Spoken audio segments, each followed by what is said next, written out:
welcome back to another video. In this video, we'll be talking about the role of mindset in achieving work-life balance. If you're interested, definitely stick around. This is something that I had to figure out after many years of not understanding what work-life balance actually meant, right? Because as I was growing up, when you're in a hyper competitive world in medicine and what I was doing, people don't believe in this concept of work-life balance. It's just work until you drop dead, to be honest. One thing that really shattered my perception of working was when I was doing a rotation in surgery in the hospital, and then I'm just doing my regular rounds with the surgeon, and then we find out that one of these high-flying nephrologists, I believe, or some sort of kidney doctor, died. How did he die? He was like a high achiever. He was going up the ranks. He just graduated maybe 4 or 5 years ago, so that confused me. So how does a man that has spent the last, I would say, more than a decade trying to get to where he wants to go, all of a sudden drop dead? And that's when it really hit me, because again, when you are in hyper-competitive fields, you have to be naive and accept just the reality that, oh, this is just the way it is. And what you find out is that this man was under immense amount of stress to a point where he couldn't handle it. He used substances to sort of alleviate all the pain and anguish that he was experiencing. Eventually it translated over into him departing from this world. And that was one of those first strings that were hit, where it's like, oh, okay, let's take a step back and let's actually understand what the hell is going on. Why is this happening? And so as a result of it, throughout time, I became more cognizant of the fact that, okay, you're going to be working, but then that's not all your life is, yeah? If that's all your life, then you should just be a robot and just work all day long. But we are humans as well. We have other needs. We have emotional needs, social needs, a lot of different needs that would benefit us. And so as I kept growing, as I got older, I started thinking about it, okay, how do I actually achieve this concept of work-life balance? And fortunately, I got into a company that values this. All right, so if you have someone that values similar thoughts as you, then you can see different perspectives, because if you don't know, they can sort of show you their version of it, and then you can start molding your own version of what this is.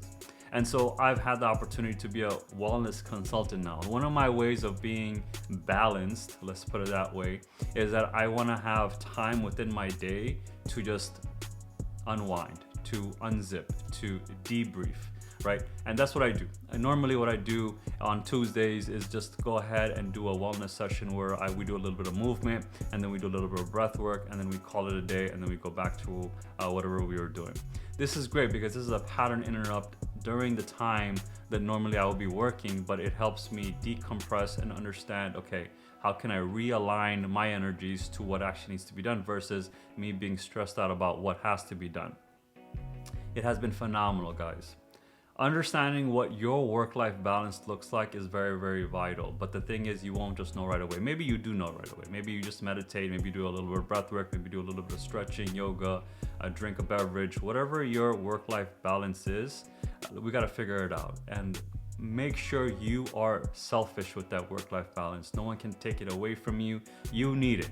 If you are not at your prime, no one else is going to help you get to your prime. You have to take care of yourself. And it all comes down, and I'm going to circle it all back to your mindset. You are the control. You control your destiny. I mean, this is cliche as hell, but technically you do.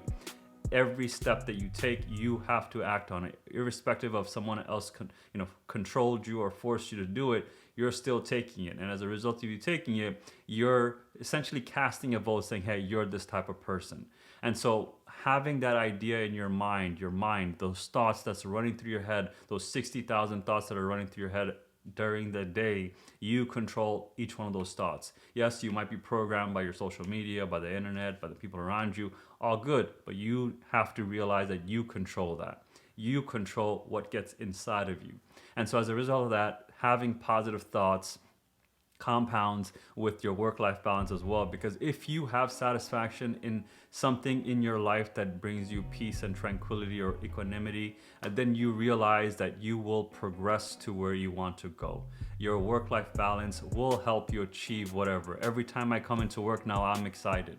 I'm excited because I actually enjoy what I do. I'm not forced to do what I'm doing. I'm not threatened. And fortunately, I have really good leadership team that promotes this. You know, there's other departments that have toxic people as well, but that's something they have to figure out, right? You need to figure out where you are. If you are in a toxic environment, they need to figure out, okay, do I need to shift myself away from this, or can I talk to the individuals in a very humanistic way to get the results that I want?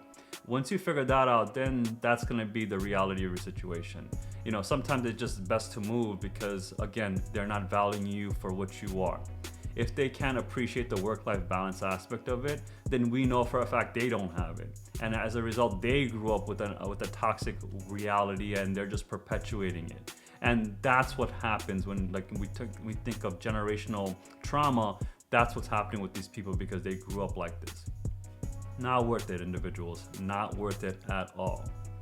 So let's wrap this up.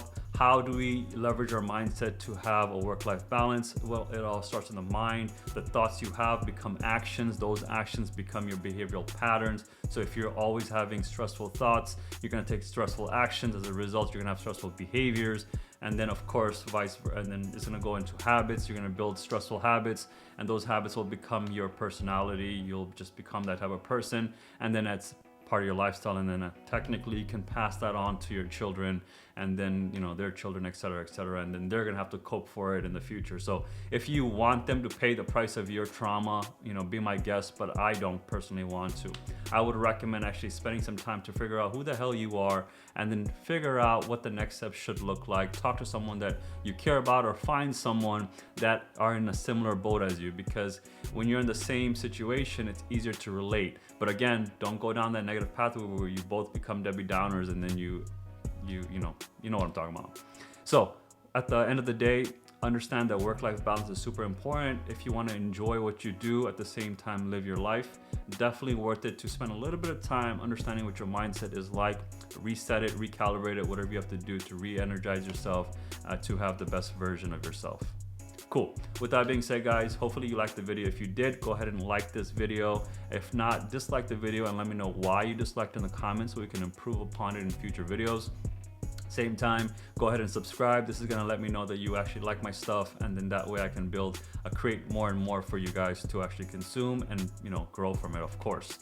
There's also a notification bell. That's a really cool concept to do. If you go ahead and hit that notification bell, when the next video pops off, you'll get an alert saying, hey, the next video is available. And what's really great is that sometimes with my creators, I go ahead and add them to my watch later. So when I do have time, when I'm eating or something, I'm able to watch it and be up to speed on what's going on with them. And it's really cool because knowing when the video pops off and watching it in a very a similar time frame, you get into the mind of the creator, right? So now you'll get into my mind, okay, what is Shaquille thinking about at this moment? He's creating this video, okay, how can I apply it to my life? And now we sort of create this bond. We create this bond because temporally we're in a similar time frame where we talked about the same things, we're thinking about the same things, which is amazing. With that, I hope every one of you have a great day, and I will see you in the next one. Take care. Bye.